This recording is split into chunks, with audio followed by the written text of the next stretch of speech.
लखनऊ में सीएम योगी आदित्यनाथ ने योगी सरकार ने यहां छात्रों को बड़ा तोहफा दिया। जी हां, सीएम योगी आदित्यनाथ की ओर से एक बड़ा तोहफा यहां पर छात्रों को दिया गया। 1 करोड़ छात्रों को स्मार्टफोन और टैबलेट बांटे। क्या कुछ कह रहे हैं, चलिए सीधा आपको लिए चलते हैं।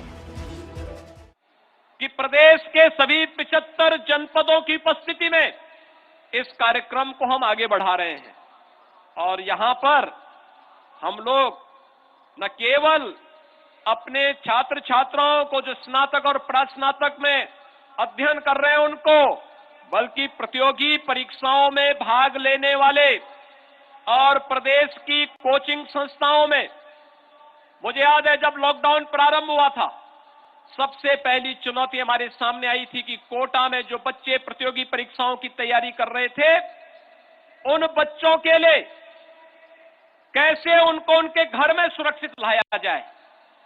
राजस्थान सरकार तैयार नहीं थी सहयोग करने के लिए। मुझे उत्तर प्रदेश से बसेज भेजनी पड़ी थी कोटा, और उन सभी 15,000 बच्चों को सुरक्षित उनके घरों तक पहुंचाने के कार्य किए थे। और भाइयों बहनों, तब मैंने तय किया था, हमने अपने अधिकारियों को जिम्मेदारी दी थी, और जिम्मेदारी ये दी थी कि अब हमारे प्रदेश के बच्चों को प्रतियोगी परीक्षाओं की तैयारी करने के लिए प्रदेश के बाहर न जाना पड़े। इसके लिए हर कमिश्नरी हेडक्वार्टर पर इसकी व्यवस्था की जानी चाहिए। और भाइयों बहनों, आज 10,000 अभ्युदय कोचिंग की व्यवस्था जो हम लोगों ने प्रदेश के अंदर हर एक कमिश्नरी में की है, अब हम उसके हर जनपद तक ले जा रहे हैं। ऐसे 10,000 प्रतियोगी छात्रों की तैयारी करने वाले अभ्युदय कोचिंग से जुड़े हुए युवाओं को भी स्मार्टफोन देने और टैबलेट की व्यवस्था, फ्री में टैबलेट और स्मार्टफोन देने के साथ आज हम जोड़ने जा रहे हैं। मैं इस अवसर पर इन सबको हृदय से बधाई देता हूं, अपनी शुभकामनाएं देता हूं। भाइयों बहनों, हम सबको एक बात ध्यान में रखना होगा, और वह जब सरकार की नीयत साफ होती है तो काम भी दमदार दिखता है। सोच ईमानदार तो काम दमदार। मेरी आवाज के साथ आप बोलेंगे, सोच ईमानदार तो। दोनों ओर से, इधर से आवाज आ रही है, इधर से आ रही है, लेकिन ये सामने से आवाज नहीं आ रही है। सोच ईमानदार तो। भाइयों बहनों, ये काम दमदार का ही परिणाम है। याद करिए, 2017 के पहले जो नियुक्तियां होती थी उनमें भाई भतीजावाद होता था।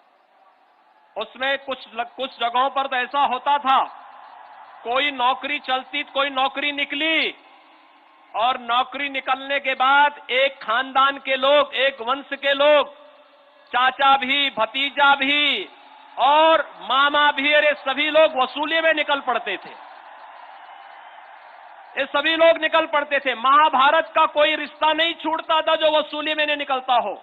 कहीं शकुनी मामा निकलता था, कहीं दुर्योधन भांजा निकलता था, कहीं कोई दुशासन निकलता था, और कहीं पर कोई भतीजा निकल पड़ता था। लेकिन भाइयों बहनों, 2017 के बाद हम लोगों ने कहा कि प्रदेश के युवाओं के जीवन के साथ जो भी खिलवाड़ करेगा उसकी जगह जेल होगी, जेल। प्रदेश में पूरी पारदर्शिता के साथ भर्ती की प्रक्रिया होगी, और भर्ती की प्रक्रिया को आगे बढ़ाया गया। 10 वर्षों में 2 लाख भर्ती नहीं हो पाई थी।